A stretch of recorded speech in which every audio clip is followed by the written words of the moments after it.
That's what our prepared mind initiative is supposed to get the signal and noise sorted out a little bit, particularly when you're in a hot market where time frames are limited and the upsides and things are very high. You don't want to miss the deal.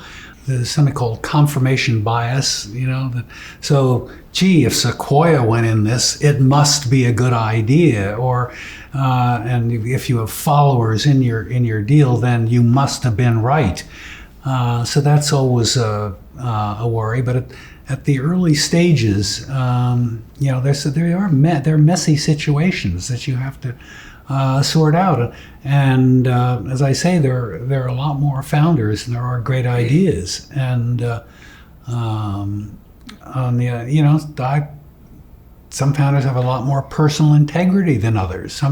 Some founders are great promoters, but don't have integrity. I have a rule: never start a company with a sales guy as the founder, because he just assumes down here it's going to happen, whereas the engineer knows if you don't build it down here, the bits aren't going to talk to each other and it's not going to work.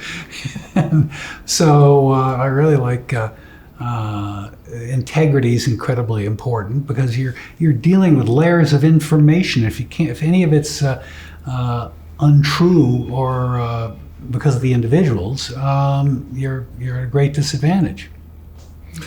I don't know this. An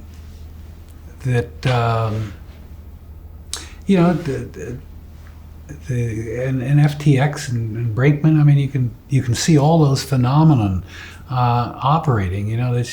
It's amazing how out of control that thing was. I mean, imagine you're weeks from bankruptcy and you're going and bailing out all the people in the business. And then some people say, well, that was because they owned his tokens. They didn't want the token values to go down. I don't think so. I think he believed it. He'd long since lost control of the business, and all he knew was money was coming in. And he couldn't quite understand how, where, and why. And he wasn't some genius. Unbelievable. That operated a plane that he could keep track of everything no one else could. It just businesses got completely lost track of everything going on, and he'd lost track too. But people were interviewing him and treating him like a guru. So, who was he to disabuse them?